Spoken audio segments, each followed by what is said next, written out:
This episode of Chicago's Bravest Stories is brought to you by Sports and Ortho Physical Therapy.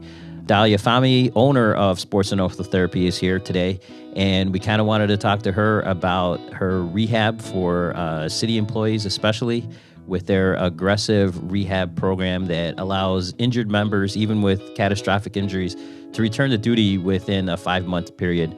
And for anybody who works for the city, that time frame is really important because if we're off for more than 6 months, you could potentially lose your spot.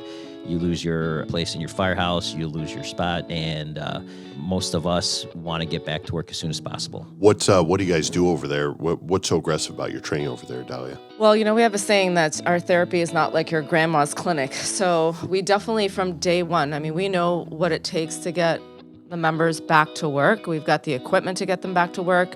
We've got the training to get them back to work. We've been working with the fire department and police department for 17 years. I consider myself an honorary CFD member with all the people that I've treated. So we're just very aggressive from day one, knowing exactly what they need to do to get back. Yeah, I noticed you guys are big on one-on-one time over there. What do you guys do? Yeah, absolutely. So every patient of ours gets 45 minutes of hands-on time, whatever that looks like, manual therapy, basically. So where we're just moving their bodies with our hands. And then they get another 45 minutes to 90 minutes of exercise in our gym, because that's what they need to get back. We're not going to have them in the clinic for 30 minutes and say, okay, get out of here. We want them working hard. It's part of their gym membership, Vince.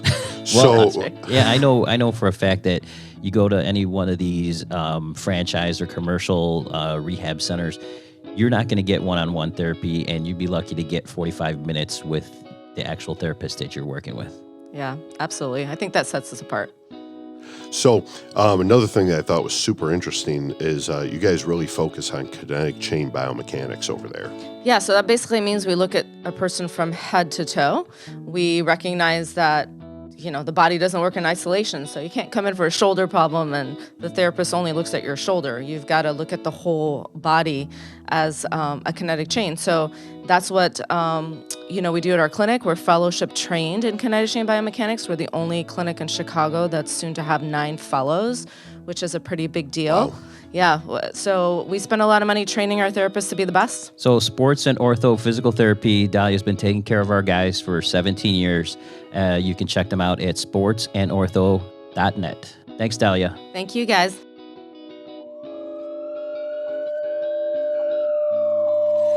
Engine 1, Engine 4, Truck 2, Truck 10, Ambulance 82, Battalion 2, Fire 1020 North Main, help is on the way.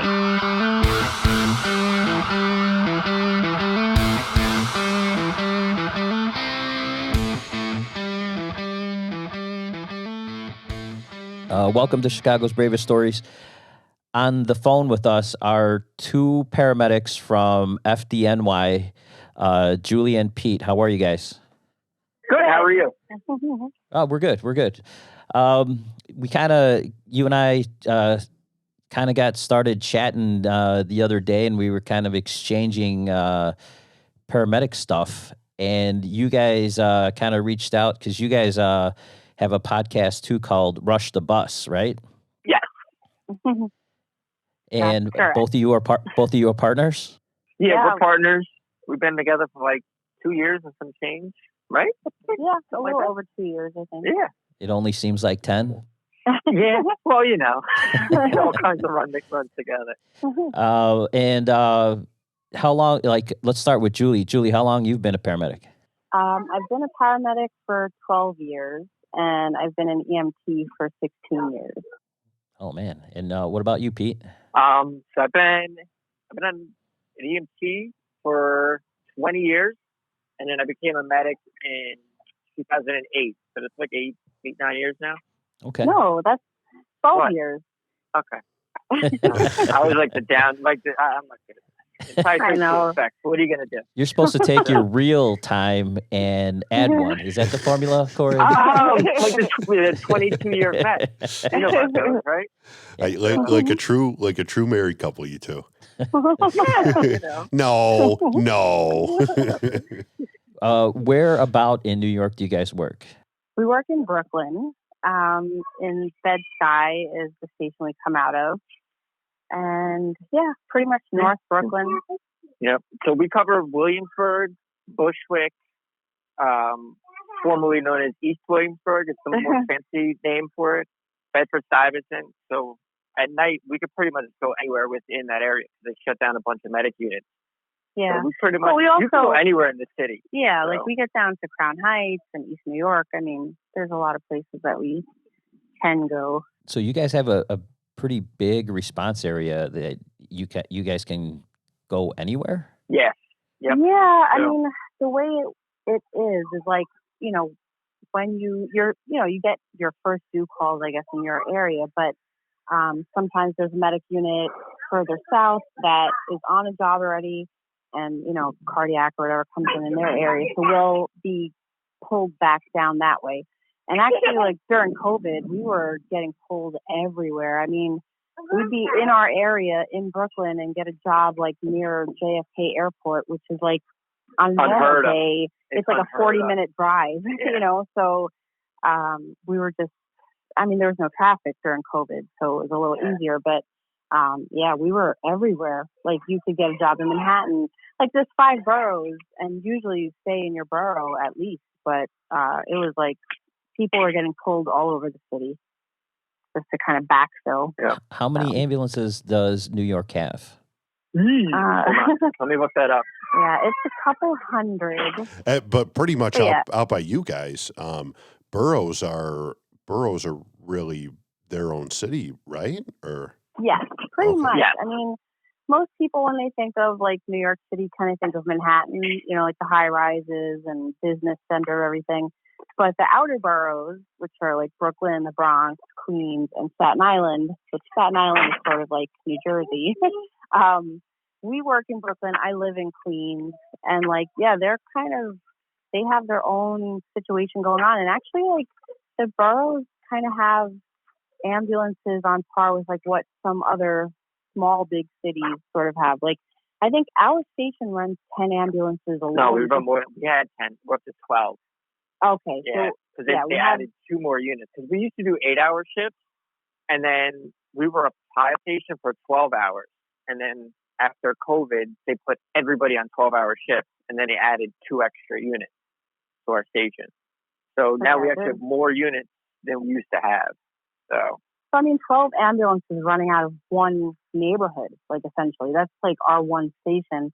Yeah. And it's not like there's any of us really sitting around all day. Like we're still doing work. So, and our closest station to us is only like 4 miles away or 3 miles away. Yeah. So, and they have their own, like maybe, I don't know how many they run, but they probably run about like 6 ambulances or something. And that's, so that's a total of like 18 ambulances just in like a 10-mile radius. But we all keep pretty steady. So. Yep. So you guys originally went from 8-hour shifts to 12. Are you guys staying on a 12-hour shift schedule?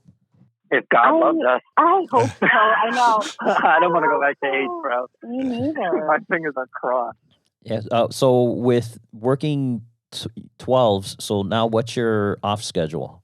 So we work 2 on, 2 off, 3 on, 2 off, and every other weekend. Where the 8-hour shift was 5-2, 5-3, and it would take like 3 months to work up to like a weekend off. Yeah, so if you basically had like normal friends who worked in a non-EMS or non-civil service capacity, and they're like, hey, we're gonna have so-and-so's birthday party, and you're like, yeah, I'm not off for 3 months, so cool. But we've been doing, like, Pete and I have, the pilot program at our station was in effect for a couple of years now, so we've been on 12 together for a long time. And then they just kind of, because of COVID, they had to put 12 into effect for the entire service. But I really do hope that we stick with this. Because for me, having every other weekend off is like a luxury. And also, like, I mean, I share custody of my son with my ex-husband. So if I didn't have every other weekend off, it would be kind of like a custodial nightmare. So like I'd have to probably switch do something else, like go up to the academy maybe and teach instead of working on an ambulance. Like I couldn't maintain working on an ambulance, you know? Yeah. Oh, I found the numbers. It's 1,020 citywide. Good God. 1,000 ambulances? Yeah, My God. 1,020. So it's broken down. So the AOS municipal, and these numbers are different now. Oh, you guys So- have a BLS program too, right? Yeah, Oh, okay. these are old numbers, but there's that. So municipal ALS right now is 235, and that's in a 24-hour period. But ALS municipal is 235. Voluntary, which is like the private hospital, for a 24-hour period, they run 138. BLS is 431, and that's municipal. And then the voluntaries again is 216. So It's a lot of rigs. Wow. yeah. And Yeah. so I mean, is But here's the thing: is like you guys have. We're talking to one of the guys, Ed. He's on ambulance 77. Like your Oh, Ed hospital Joseph? turnaround times are amazing. Yeah, Oh my God, you guys are friends with Ed Joseph, the Ed Joseph. yeah. He's a funny guy. Oh, He's he's a funny hilarious. guy. He's hilarious. So like you guys can walk in. I'm like, oh yeah, to go in. Like you guys can put him in a waiting room. Everybody gets a bed in New York City. I don't know why. Wow. But they love giving people beds, and we don't have wheelchairs either. So we Yeah. were just in Detroit, and they had like a ton of wheelchairs. I'm like, what are these? Yeah, so So- we definitely take folks who don't Have no- really even require an emergency room. I mean, like we all have those jobs, like Yeah. where someone's like, yeah, my stomach's been hurting for 3 days and like now it's 2 a.m. and I have to go to the hospital. That person probably should just go into an urgent care or whatever, but Or we the waiting bring room. them in. They or don't the give waiting people room. waiting. They don't do that. Though. They do. It depends. It depends on the hospital. There's a few that will, but like for the most part, everybody goes through the regular triage. So and our triage system in New York City is not really perfected that well. It's sort of like I've definitely stood online behind like 3 drunk people when my person has chest pain, and I finally have to say like, hey. I see that you have these patients, but like my patient actually is a patient. Like, can we get to this guy? And they're like, well, you have to wait. I'm writing the paperwork for this one. It's like, well, no, I don't have to wait. That's what, like this guy actually has a medical problem. Yeah. So we are at the hospital like for an excessive amount of time, like unnecessarily. Yeah. So it kind of keeps units out of service a long time. So, that's something if it was fixed. I don't know, maybe we wouldn't need as many ambulances because we'd be getting to calls more efficiently. Yeah. Yeah, you might have to scale down to a measly 500. Yeah. So, yeah. So like and we're what- in Detroit, like the guys in Detroit, like they only run 24 units, and then you guys run like 80 units, Yeah. like I that's can't a believe lot. you guys responded all the way out to Detroit. So while I'm looking at the breakdown, just so people can kind of get an idea, the city of Chicago, it's roughly we're looking at roughly 2,600,000. I think we can go people. 3. Let's say Okay. 3. Right at 3 million people. Yeah. The city of New York is about 8 million. So just in terms of population wise, and again, that's broken down between what'd you guys say, how many boroughs? 5 boroughs. Yeah, Five 5 boroughs. Yeah. Yep. Yeah, and but size wise, let's see. Size wise, we're looking at New York's 470 square miles, and Chicago is very deep pause here. He's deep in thought. We've got 234 square miles. 234 Oh, wow. square miles. Maybe about half the size and third of the population. Right? Huh. Yeah, but you guys get like your people know how to shoot over there. Like ours, like they're just starting to learn how to shoot again. So, because we used to have to like run around and like try to steal people's, shot victims, and now they just fall in your lap. The phrasing of learning to shoot is very funny. Yeah. So, Yeah. bro, like we think it because my kid's mom, she works in Newark, and they get shootings all the time. I'm like, yeah, still like they shoot people like randomly in the daylight, like 7, 8 times. And I'm like, yeah, I had a shot last day. She's, oh, where'd they get shot? I'm like, in the arm. She's like, Yeah. she's like, that's it. I know. I had a girl who came in as a shot. I don't know if that was with you, Pete. You might have been out, but we got there and the girl was like on the floor. Everybody's screaming. It's like the middle of the daytime. Everybody's like freaking out. And we get her in the ambulance and I'm like, she's not bleeding anywhere. Oh, yeah, remember that. Yeah. And I'm like, she's got her ass kicked. Where are you shot? And she's like, I don't know. I think I got shot on my butt. And I'm like, I take her clothes off and I'm like, saw a little burn. And I'm like, okay, you didn't get shot, you know? And she's like, I did get shot. And I'm like, no, you didn't get shot. I mean, you're lucky you didn't get shot, but you didn't, you know, like you got burned by the gunpowder. But like the guy was right next to her and still managed to miss, you know, like and it was the middle of the day. That's about what we're looking at over here. So I find it interesting. So you guys breaking down your guys' station. So are you guys, is it is your station all ambulances? Yeah. Yeah. We don't have any fire apparatus or anything. Okay. We have the same patch, but we're two different departments. So. Oh, really? Yeah. And we run double medic units and we run double BLS units. So, and the EMTs go to certain kind of jobs. They go to like injuries, like motor vehicle accidents, fall victims. They do strokes, and like some asthma jobs. But that all is determined by dispatch, right? Yep. So, and there's like a BLS house and an ALS house for the medics? No, we all come out of the same place. We just have certain BLS units, and then we have ALS units. So in New York City, our units are broken up between Alpha and Mike are all BLS. So you'll have like out of our station, we have like 2-8 Adam, we have 2-8 Boy, and the first two numbers, which is 2-8, lines up with the 28 Fire Battalion. So, and then our unit, we're 28 Victor. So we sit within a 28 Fire Battalion, and then Victor tells you that's an ALS unit. Oh, okay. Yeah, so that's how you know. And then you have Victor, Young,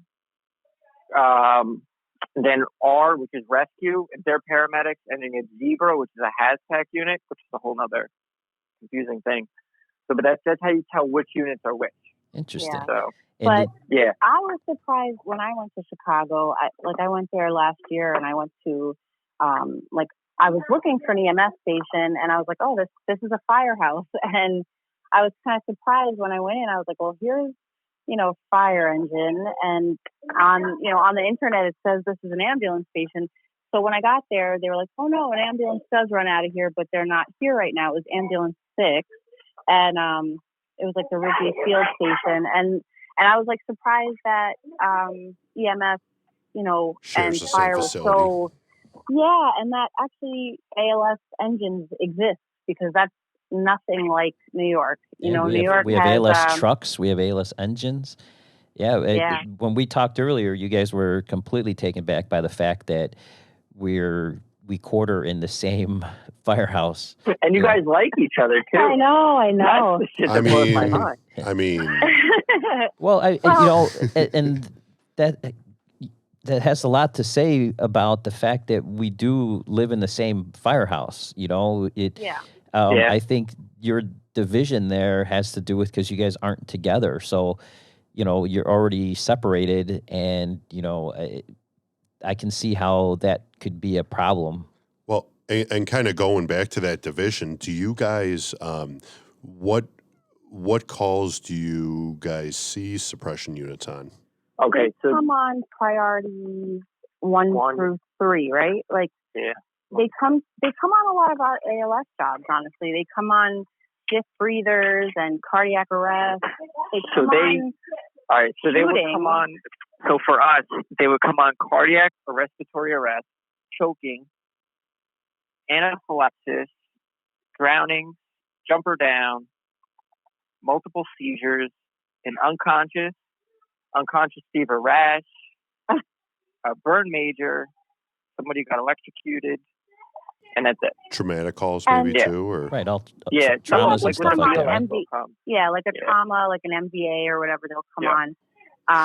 And I will say, like, for the most part, even though we don't quarter together, and even though our jobs are pretty separate, like, most of the engine companies, because that's who responds to these calls with us, they're first responders.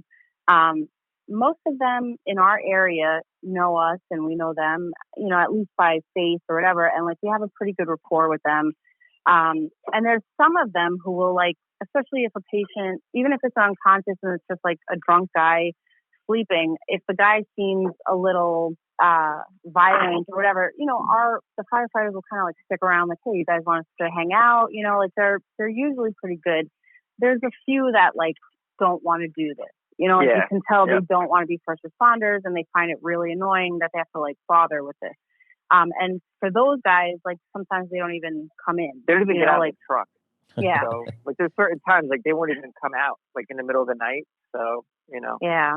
And that has caused some issues because we did have a job a couple of years ago where it came in, it was very little text. It was man on fire. So it came in as a major burn. And we pull up behind the engine. It's a snowy night. It's 3 in the morning. So it was in the middle of the intersection. And there's no footprints or anything, but there's nobody on fire. So they're as soon as they see us and they just pulled away. They were all right, ALS is here, who cares? Goodbye. And when we actually got out of the truck, we could smell that something was on fire. Yeah, it smelled like a dryer fire. And so you knew something was on fire, but you just couldn't find it where it was. So the police showed up, and now Pete and I and the police officers are walking around going door to door. And, we finally, one of the officers was I see something in this kind of weird garage thing. And Pete ends up scaling this 9-foot wall. And now he's locked inside because there's no way to get out from the inside either. And there's a man in there on fire. And so he's smoldering, I guess, still. And we had to call the fire back. And at this point, we had already called our boss, our lieutenant. And we had called another BLS unit just because we were hey, something's going on here. Want to come and help us out, And anyway, the firefighters, I think, were pretty embarrassed when they came back. So the officer actually gave me his tool to force the door out. And they don't do that. So... Right. Yeah. Yeah, it was. That's the key thing. You don't give up your tool. And he actually gave me his tool to force the door. So. And the guy was in bad shape. He ended up, I think, losing both legs. He survived, but he was third and second degree burns all over his entire body. He was talking the whole time. I'll tell you, it takes a bigger man. I try and give Vince my tool whenever at all possible. And sometimes it gets some weird looks. Right. Sometimes it gets some groans, but that's where the restraining order came from. So with you guys, it definitely sounds like we kind of respond similarly, wouldn't you say, Vince? Yeah. I've never been more grateful for the guys, the suppression companies that we work with after hearing how New York, runs. Right. It would be a very different 24 hours for me if I didn't have the really good guys around me on the suppression companies. And, a good chunk of the runs that we show up on, we have those guys showing up ahead of us, ALS unit. And like I was explaining to these guys, from New York, that most of the guys on the busy companies, and when you get to a suppression unit, the goal is to be on a busy company. And out by us, most of the medics on these ALS companies were guys who had crossed over and who have come from the busy ambulances, and now they're on the busy suppression unit. So I'm really grateful for how our structure works, and we're all, comparatively speaking, really good friends with our suppression unit. Yeah. So do people ever make jumps between the two departments then with you guys? Or? Yeah. So they don't jump back. No, you can't come back. They jump ahead to fire. So you can get, there's 2 separate lists. So you have the open competitive, and then you have what they call promotional list. So if you get hired from the promotional, you're on a secret inside list. So you get first dibs on going to the fire academy. So how do you get on? You have no idea how you get on that list, though? Oh no, you have to be an EMT or a medic. Oh, it's their crossover. Oh, list, from us. Okay. Yeah, it's an internal list. Yeah. But unfortunately, once you leave EMS, that's it. Forget all your friends.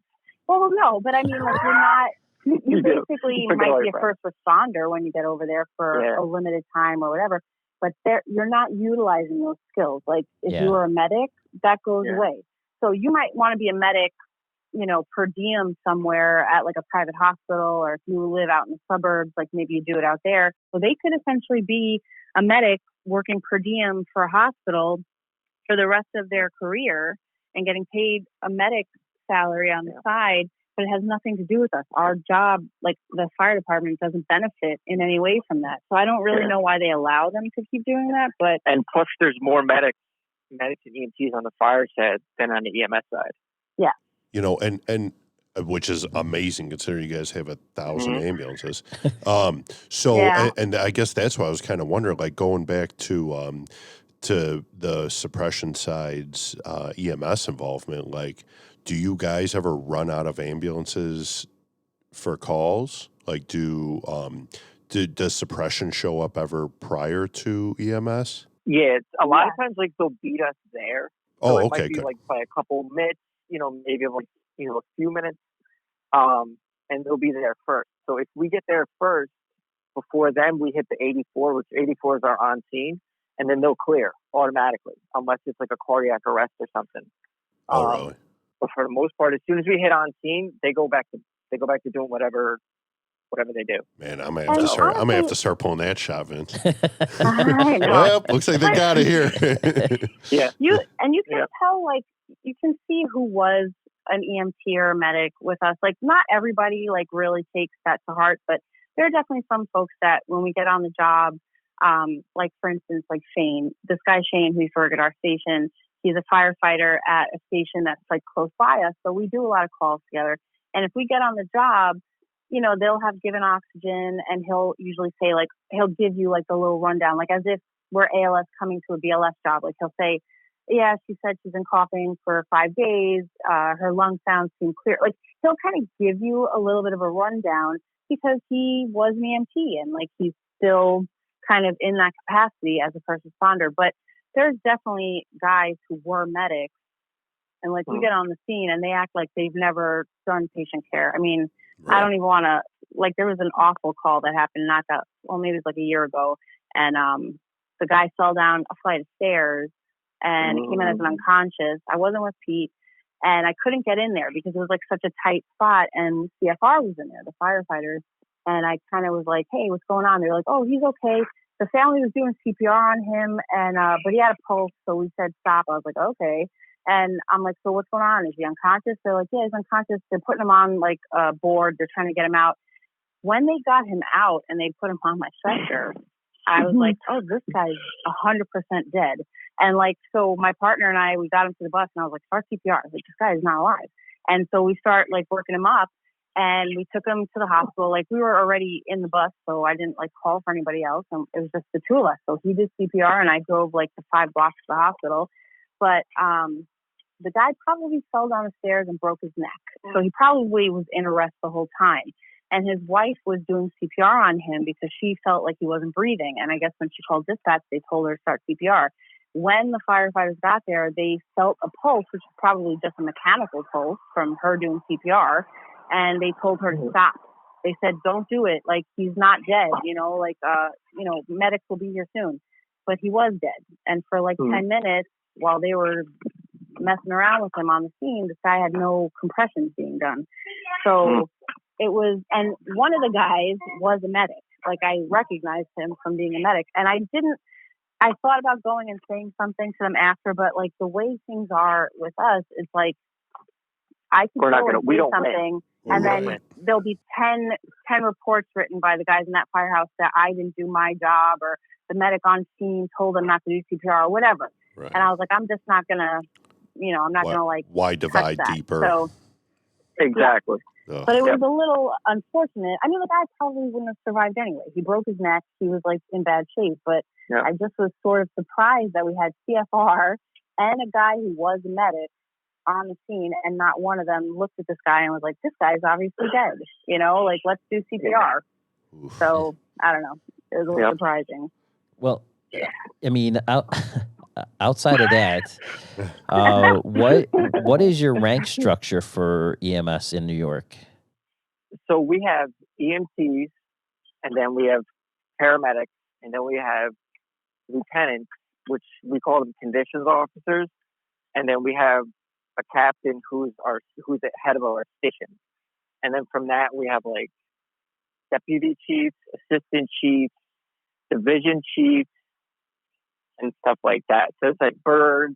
They have like birds and stars, and yeah. So it's a test up to lieutenant, and I think a captain is still like a handshake nod kind of thing. But they're trying to make like captain an appointed position, like a test. Yeah, like a test. Well, it's appointed now, Well, so you have but to. yeah, they want to make it a test A because What do? like there's been. Oh, I was just gonna say above. So EMT, paramedic, and then lieutenant. You said is the next position. Is a lieutenant in a buggy or Yeah. is he working an ambulance? So stop? we have two. No, we have two. So you have one lieutenant who sits in the station, and the station officer for the night, and then they have a partner, and that's the conditions officer. So they ride around in the car by themselves. Yeah. Dang. And that, I mean, like they really, Nice and move, they have Ahmed. to be a medic. Yeah, like you used to be able to be an EMT and be a lieutenant, but not anymore. You have to be a medic. And that's a tested I mean, position? Yeah. What's that? Yeah. So when you two are working, Julie, when you and Pete are there, do you guys have a rank structure between the two of you since you're both paramedics? No, we fight it out. We fight it out. Well, Yeah, what I say goes. I'm senior to Peter, The so vibe I was gonna get was that too, Julie. Yeah. but I Tell them don't. how old you are. Even Shut up, jerk. even the way she said Peter, you could tell who's running the show. Right. When she says I Peter, drive. you know She doesn't drive. he's in trouble. Yeah, You don't I want her to don't- drive with you. Yeah, I 'cause don't when like she to talks to you and drive. she drives, she slows down and looks at you. Because we'll never steal anybody's job if she's driving. So, that's why I That drive. is kind of fair. Honestly, So- I like teching and I don't like driving. So when I work with Pete, especially because like if there's a good hot job, like we want to get it. I know that I don't feel comfortable driving, Ripping around. across the borough at night. Like I'd rather just like let him do it. So we do the same thing every night. Like most people switch it up. Some people drive one night and then they tech the next. I always tech and Pete always drives. But obviously on like a hot job, like we're both teching in the back and we have like BLS. So there's no driving us to the division hospital. there's no official division of labor. You guys can switch off and do whatever you want Yep. with each other. Yeah. Yeah. Wow. And there's So- definitely times where I kind of force him to write my paperwork because he goes available instantly. And I'm like, Peter, I have like 3 patient reports, like please. And so when I get to the point where I'm like, yeah, I have like 5 reports that I still have to write, I'm like, now you can write some. And like, so he will take the reports and write them because I get Yeah. frustrated That's and kind angry of at him. that's kind of the checking him from making himself available all the time. Yeah. Are you Yeah, guys So- still doing paperwork on physical paper or do you guys have computers? No, I wish we still had paper, though. No, I we wish have we a still had tablet paper. now. Dang. Yeah. I know. How great was Well, We paper only have our reports? paper. I miss those, right? Yeah. I miss them, but my carpal tunnel thanks me for not having to write those anymore. I gotta So- tell you, like right before I became a fireman, we were moving towards the computer reports. Man, I had that paper thing down to science. I feel like I had half the report done by the time I got. Well, to he the had hospital. half the report done before Yeah. he even received the call. Oh, he had yeah. them all pre-written Yeah, out. I mean, that's what. Yeah. What I do do you like really 7 or need 8 to just to know? start the That's all. day. I'm like, well, if we get past this point, like it's Yeah. So in FDNY EMS, you guys go to an academy when you get hired on? Who hires you? The Yes. city of New York? Yeah, so you're hired by Yeah. the city. You take a civil service test. So it's not really a test. It's like an application. So you apply to DCAS. And then from DCAS, you put in that you have an EMT. Well, they hire you now without an EMT, but there's 2 separate lists. So you put in your experience, and then your experience gives you extra points on the list.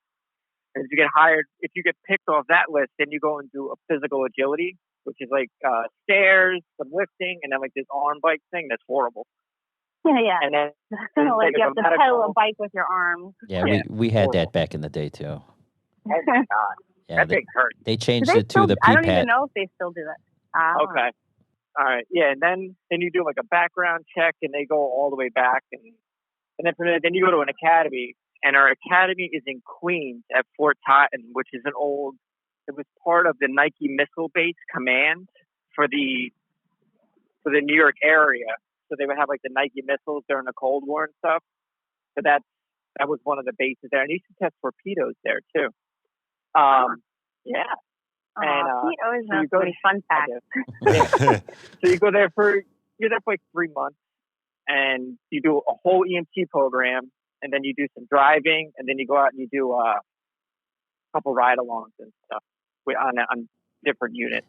Yeah. Like that. Even if you're a medic, you go through the same EMT program? So yeah, they used to have what they called, there was a TOP, which is training of personnel, and then they had PTOP, which is paramedic training of personnel. I don't think that they're doing outside paramedics anymore. So because they want you to be trained their way. So you obtain your paramedic license with them? No, I was already, Julie did it through the department. I was an outside medic, but I applied and I went through the whole EMT program as a medic.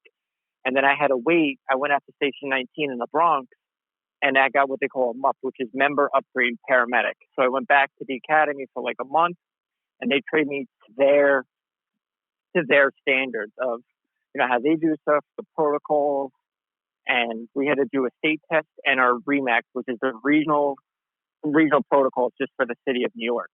So you have to take that, and then they kick you out. And I've been at the same station for like 8-9 years now. So same unit. Wow.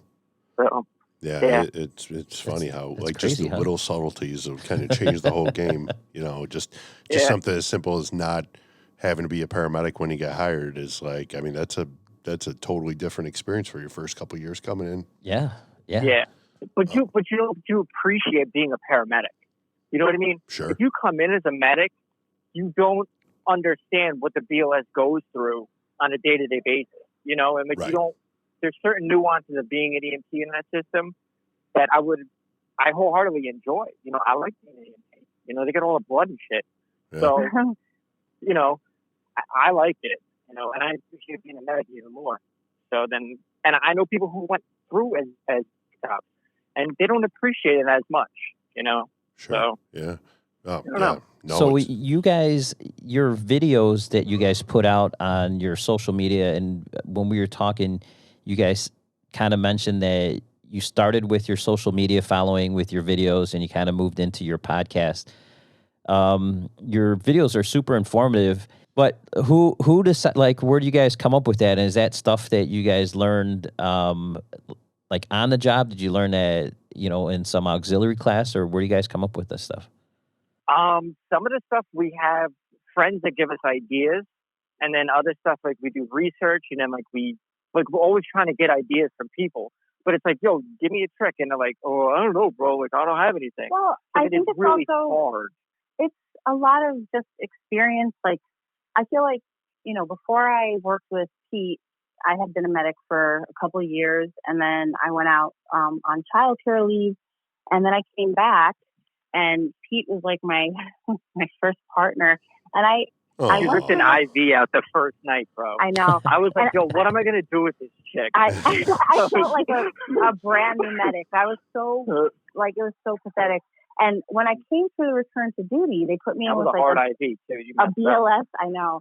I was with a BLS class. And I had asked them when I was up at the academy, I was like, hey, what happens now after this? Like, can I go to a medic class and sort of like hang out with them to get refreshed? And they were like, no, you'll have your 2-week refresher and then you'll go back. And I was like, oh, that sounds a little scary because I was out for a few years. And when I came back, I did my little 2-week refresher and I was like, oh my God, like it was totally nerve wracking because the refresher is like mostly for you to pass the state exam. But like all the ins and outs of like, doing an IV, tubing, I hadn't done that in a few years. So I was like, oh my God, like, let's hope it's like riding a bike, and I'll just get back on. And I was awful. And I remember I started an IV in the back of the ambulance and blood went everywhere because I forgot how to like tamponade. And then, Pete got this crazy IV and like I stood up and like my boot just kicked it right out. And like, it was awful. And I was like, I am not. Pete's starting it from the driver's seat. I know. I was pissed. And I was like, that was a hard idea. And it's funny because in the couple of years that I've worked with Pete, I actually feel like I've learned a lot more as a medic than I had known prior to this. Now, I'm going to also say, like, prior to this, I had undiagnosed ADHD, and like I am now diagnosed and take medication. And so I think I'm a better medic in general because of that. But like, I learned a lot from Pete because he's like the king of like figuring out the most efficient way of doing things. And so I felt like, oh wow, like we have all these pointers that, you know, he through his years of experience, like was, you know, showing me, and then we would like ride with someone else. And I try, I know. I know, but I felt like these are the things that we started putting onto the Instagram, like just little things that make your life a bit easier. Things that, you know, like someone might teach you if you had like a mentor or if you worked on an ambulance with someone for a long time. And unfortunately for FDNY, we have a high turnover rate where firefighters make a lot more money. And so because it is a promotional exam, we have lost like 1,000 people a year, like to fire. And those are EMTs and medics that we're not going to get back. And all that experience goes away. So like the most experience people have is, you know, a couple of years. Like you have some of the quote unquote old timers like us who work at a station, but I'm like the third most senior person in my station. And I remember 12 years ago when I came to that station, and there was a ton of like really great mentors there. So it goes quick. Like we lose a lot of people, we lose a lot of information. And so I think putting this in Instagram, but like maybe try it and see if it helps. That was kind of like the point of sort of, I don't know, making it like, this is experience. This is like years of trial and error. This is like how people have tried to do things. And like, we put up what we think This is your way of passing on now. Yeah. So that's the easiest way to do it. This episode of Chicago's Bravest Stories brought to you by Omnia Naturals. As you know, the job can be just as tough on us mentally as it is physically. Sleep issues, chronic pain, or injuries, and high stress can cause long-term problems. That's why Omnia Naturals created Rescue One CBD. These guys are firefighters on the job. They've created a product from American-grown organic hemp and ensure their products have 0.000% THC. That's 0 parts per billion of THC. Non-detectable levels of THC means Rescue One CBD is safe for the job. They're so confident in their product that they send you an at-home urinalysis so that you can see for yourself and that you won't test positive on a drug test. Every batch they create is lab tested to ensure purity and that there is 0.000% THC every time. Each bottle gets a scannable QR code where you can review their lab tests. They offer free 3-day shipping anywhere in the U.S. And if you use the code BRAVEST, you'll receive 25% off of their products. Go to omninaturals.com to get your bottle of Rescue One CBD that's safe for the job. All right. Well, the video I really liked was when Julie put an MPO in Pete. Oh yeah. Did you ever get her back? Did you ever put one in her and get her back? Because that did not look comfortable at all. I think he is starting to like it. I don't know. Oh, you've done it to him again? Yeah. No, I've taken like 4 or 5 of them already. So the one video that we didn't put up, the one girl who did it, she's not even an EMT. And we're like, hey, we got to put this in. And she's like, who wants to do it? She's like, I'll do it. And she was like shaking. I wish we got the video. Her hands like shaking. I'm like, all right. You know? Yeah, she was in her EMT class and we let her do it. Oh, God bless you guys. NPO? Yeah, the nasopharyngeal. Oh, what's the O stand for? Oh, we call it I've always heard NPA. NPA? Oh, Chicago. Airway? No, I think it was it's like not a Chicago thing. It's, MPO is the band I was listening to on the way here. Yes. I'm like, it's been a little bit, but I think But it used to be it used to be oral airway. OPA. OPA and MPA. Yeah, the OPA. Oh, Jesus Christ. Just so you guys know, Vince is the real paramedic here. No, not even. Vince is the real paramedic. So go along with those videos. Do you guys mind giving us like a breakdown? What's your guys', what's Rush the Bust about?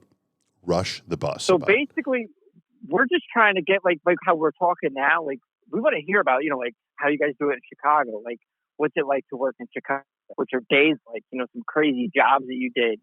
Well, I can tell you we don't use MPAs. How you got into this? You know what I mean? Like, and then we want to share, the tips and tricks that you've learned on the street, and then share them with these newer kids. Because this is the way like these kids learn, is like Instagram, through YouTube, and they may be more receptive to learning this way.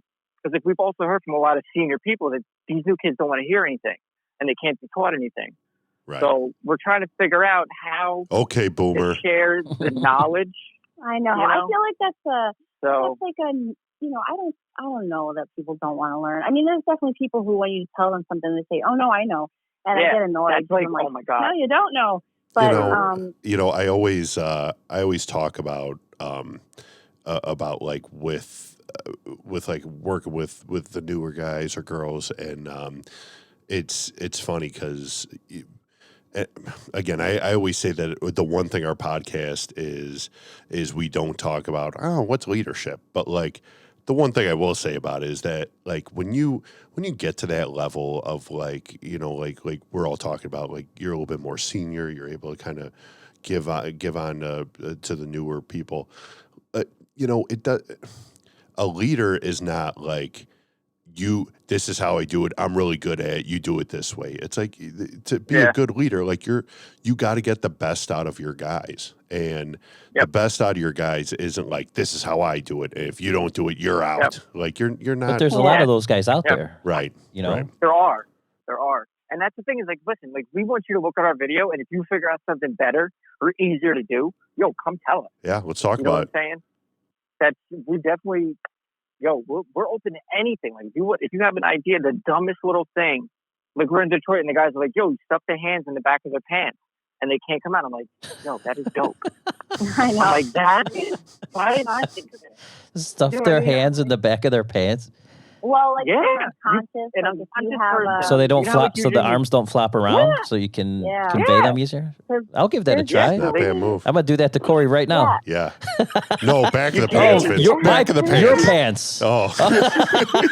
No, not the back of your friend's pants. Oh, that's a different. Yeah, that's the a different move. always. Okay. Yeah, it's probably gotta be the reception. Yeah. One of the things I wanted to ask you guys from New York is, when 9/11 happened, I always thought that there was like a EMT student or a paramedic student or somebody who was just doing ride time and the towers came down.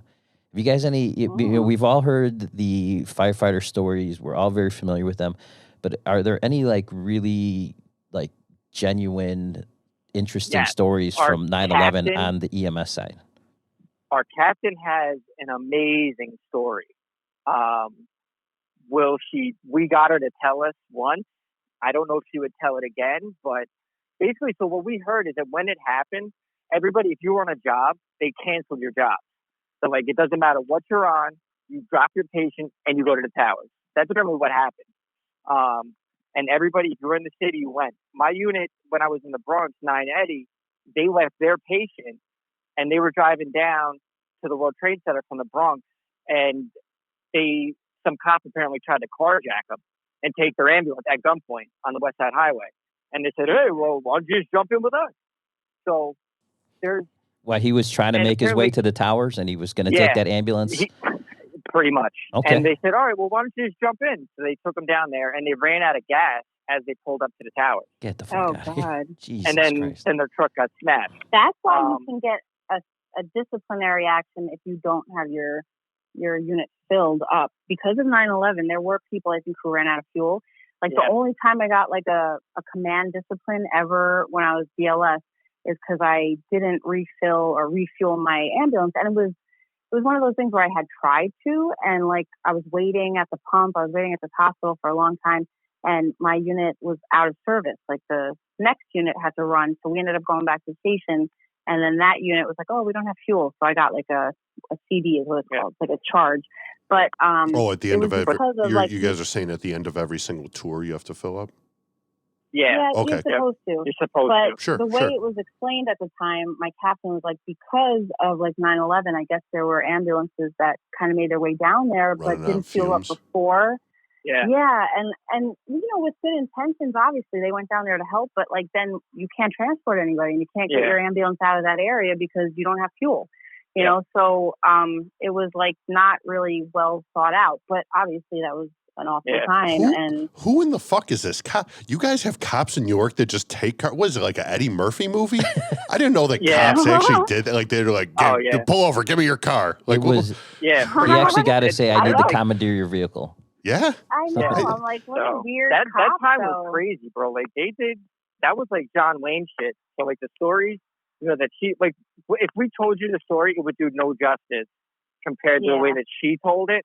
But, you know, basically, I'll give you like the gist. Like, she got split up from her partner, and they had like a bunch of people in the back of their ambulance, and she got out to ask somebody which hospital they should go to because she was from Brooklyn. And when she got out, the towers came down, and she got separated from her partner, and that ambulance got crushed, and she ended up somewhere else. And they thought she was dead, and she thought her partner was dead. So when her partner had gotten out, all these people out. So, but I mean, the way she tells it is so much, you know. Oh my God. That's just one of the stories, and there's not a lot of people left anymore. You know, or people just don't want to talk about it. You know. Right. Or unfortunately, they've passed. Yeah. Yeah. So, but I mean, there's tons of fire stories. Like you said, there's tons of fire stories. Right. But nobody, you know, asked, you know, EMS and stuff. So, yeah.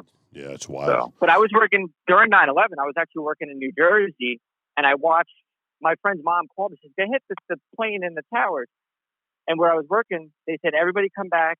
We're going to fill up the ambulances, and we're going to go to Jersey City. So everybody went to Jersey City, and you just sat there. And, like, no patients came, you know? Huh. So, yeah. So they never utilized you guys then during that, huh? No. Like, the Jersey City Medical Center guys, they got used. And they did some, like, rehab and stuff like that. But everybody from, like, the tertiary areas, you really didn't do much. Wow. So you kind of just sat there and they waited for patients, but no patients really came over. So, but since then, New Jersey has grown their MCI system. So now they have like a whole MAV bus thing and EMS task force and stuff, which is all from that. So. Wow. Yeah. Well, you know what? I got a question I ask everybody. Hey, you guys haven't ever listened to our show before, have you? I have. Oh, I have now. Yeah. Oh, so maybe you know what's coming. So now we have 5 listeners: Corey's aunts, yeah, and Pete. We might forget. Yeah. So one of the things I like to ask everybody on our show is about like fire station or firehouse or EMS houses pranks. You guys got any good ones you can share with us, or? We actually prank each other a lot. We have water gun fights. We have water gun fights, which is not ideal for me because I feel like, I don't know. Like, are you the one getting fucked with the most?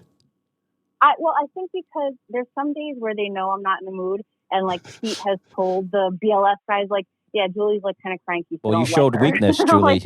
Oh, gosh. Yeah. You showed weakness. Yeah, I'll tell you. Don't ever tell me that you're having a bad day. Because I'm like, oh, good. Now I know where I'm pointing the gun. Now I'm going to get her. But, we carry it around in our vehicle, and we'll, like, spray each other, like, out the windows and whatever.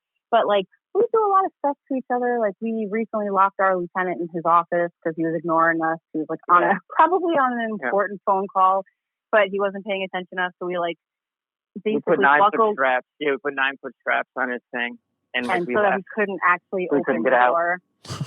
We tried to prank our one lieutenant, Nancy. Like, we had this mannequin. No. This was even better. So somebody we used to work with, she started this like a life coach thing, but she also does pole dancing. Oh my God! Right? Life so I coaching decided I'm and going to pole call dancing. people. It's an interesting combo. Interesting combo. It's like women empowerment. It's like women empowering. So I started calling people. I'm like, oh, hey, you know, I'm giving away this free pole dancing lessons at this place. I was like really good. I don't know how I didn't laugh. So I got like 3 or 4 people, and a few people got so pissed off at her that she had people calling like, they called her and were like cursing her out about, how did you have them calling me? Da, da, da. So yeah, that was like one of my better ones. I know that was, but I felt bad. Pete, I thought maybe you were God. gonna say like you showed up to the class, No, with a real form-fitting outfit. And like, all right, I paid. You know, I paid. I won a beauty pageant once. Oh yeah, I won a beauty nice. pageant once. Yeah, yep, at the Knights of Columbus. Oh yeah.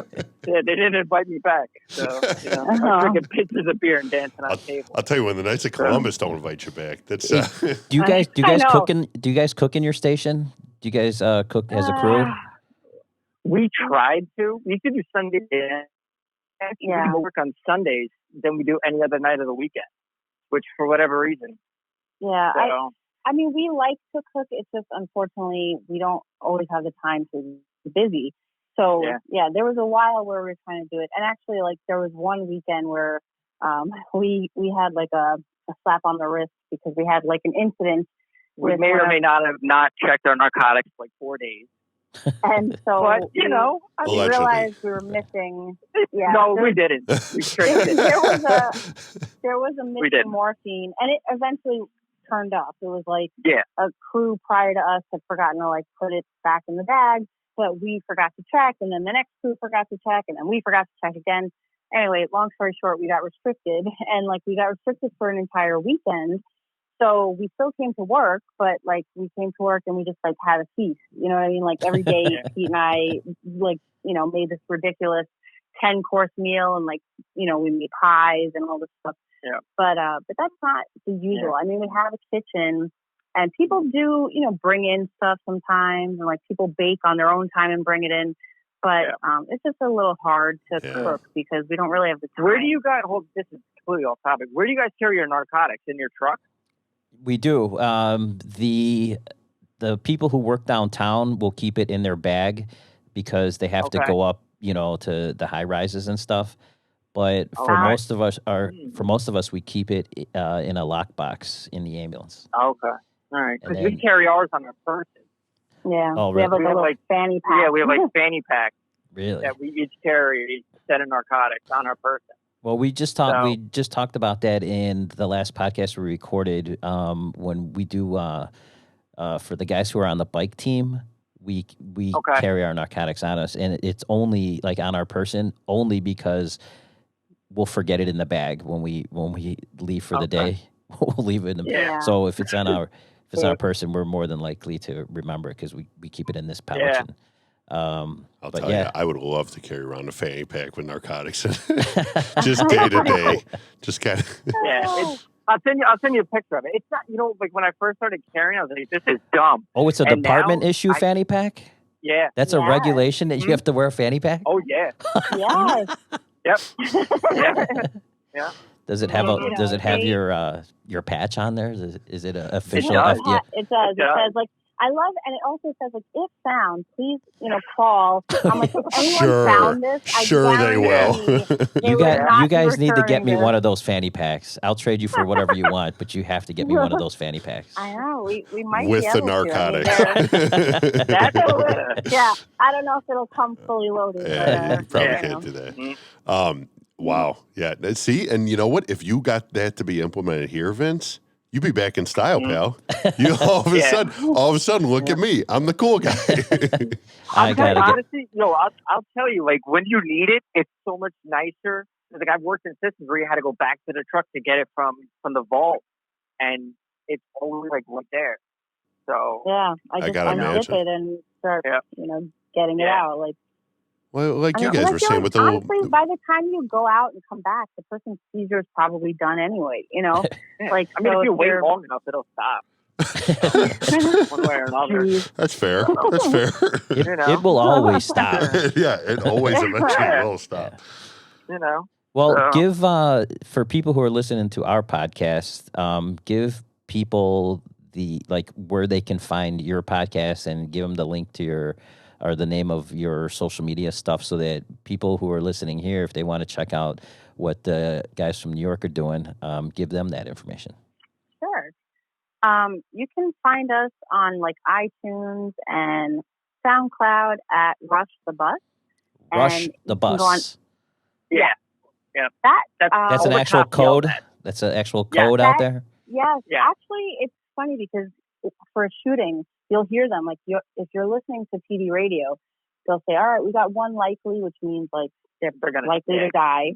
They've got, like, mortal injury. And they say, like, we got, one likely, rush the bus. Like, you'll hear it over the radio. So that's kind of where it came from. Even in our text on our screen, they'll give what the PD said, and it'll say, like, rush the bus. Guess what I'm using on the radio next day, Corey? I know. Boy. Rush the bus. Yeah. What? It's a lot cooler than saying expedite. Expedite's such a... Yeah. I don't know. It sounds more fun. Like, and also you can find us on Instagram at rush_the_bus. Awesome. Rush the bus. Yeah. Awesome. Rush the bus. Pete, can you say rush the bus in your heaviest Heavy made accent. up Heavy New York accent. accent? Oh, man, let's see. What is it? Yeah, rush the bus. Yeah, rush the bus. That's Like, good. rush the bus. I'll take it. Julie, you got to work on your New York accent. You are slacking I in your know. accent. Everybody says She that. gets like a Midwest accent. Yeah. I know. Julie, I thought you were from Elmhurst. You know what's funny? I am from Elmhurst, but Elmhurst in Queens. Oh. You know what? Weird, but I was just talking about this. There's all these towns over in I'm a fireman in the suburb right next to Chicago, and all of the towns by us, they've got like counterparts. I think they're all in New Jersey. I think they're all in the same neighborhood too. Like we've got a sister neighborhood that's like there's like a Maywood. I think there's a Melrose Park, a Franklin Park. They're all New Jersey towns, and we actually had our town was when we get off the air, I'll tell you. But when our town is building a truck or just got done building a truck, and its counterpart from New Jersey were both at Pierce. Both of our Illinois one and the New Jersey one were right next to each other, getting built at Pierce over there, which is whose was nicer, yours or theirs? Oh, I mean, was theirs nicer? Well, we have it definitely wasn't so nicer. Wow, all right. Yeah, because we have fire districts over here, and the amount of money that they have is out there. Really? Well, we're going to start a new podcast called Rush the Truck. Yeah. Rush the truck. The less rich New Jersey counterpart. Yeah. We don't. And if you go to Long Island, like Long Island's even crazier. So like the volunteer chief, the one friend's firehouse, the head chief picks his car, and like whatever you want, it has to be on a Chevy platform, but you can put whatever you want on it, and that's your car for the duration of you being chief. And then it goes down, and then the next guy picks a whole new car. So. Jesus. A lot of disposable income. Man, gotta get some of that. Yeah, lot of repetition. So, but yeah, if they would have made ours a hand crank, they would. Oh my God! Built on a Model A platform. Jesus. Yep. Awesome. Well, yeah. Thank you guys so much. I really appreciate you guys reaching out to us, or us all reaching out together. Yep. So we definitely have more questions about Chicago because you guys, Yeah, well, next time we talked about before. We definitely want to talk some more with you guys over there, and we definitely. You ever been in New York, Vince? Yeah. I never been. Ever in your entire life? Never. I definitely got to check it out one of these days. So maybe we'll take a trip out there. That trip is definitely in order. I don't know if there's. It doesn't sound like there's room in Pete's house, but there's plenty of room. Yeah, my kids just talk too much. Oh, no such thing. No such thing. Someday you'll miss that, Pete. I know. But not today. Right. Yep. Well, thank you guys so much for being on. Rush the Bus. Check it out on Instagram. Their podcast is available on Spotify and SoundCloud. And SoundCloud and iTunes. iTunes and SoundCloud. All right, that's Ours Pete doesn't and sound Julie. as good as yours yet, though. Oh well, this is a click of a button, buddy. Just a click of a button. Well, thanks again, you guys. Keep up the good work out there. Thanks, let's do this again and collect some more stories and keep wrapping people up. And I think the next video I want to see on Instagram is you putting out one of those nose things in her nose and I know. gagging as hard as you I did, Pete. told him. He was gagging so hard. I was actually willing to do an IO. I was like, I'll do an IO in my leg. Like, but we're still trying to figure out how to do that. So get her, Pete. Yeah. Get her. And when that's out, when you actually do the IO, let us know because we will put that up on our Facebook page. All right. Yes, all right. Yeah, we're trying to get out of the legalness of it. Yeah. So. Well, it's her body, right? I mean, aren't there laws against You that? can't say that. You definitely can't say that. Well, thanks again, you guys. Appreciate it. Thanks, guys. Take care. Be All safe. right. All right. Bye-bye. Bye. We want to thank our sponsor, Binderlift. Binderlift is a patient lift device that buckles handles around the patient's torso so firefighters can safely lift patients of any size with ease. The most injury-prone non-fire ground activity a firefighter does is lift a patient. If you're lifting heavy patients, and let's be honest, all of us are, then you're going to want to check out the Binderlift so you can avoid getting injured from lifting a patient. Vince, have you ever lifted up a heavy patient or any patient at all?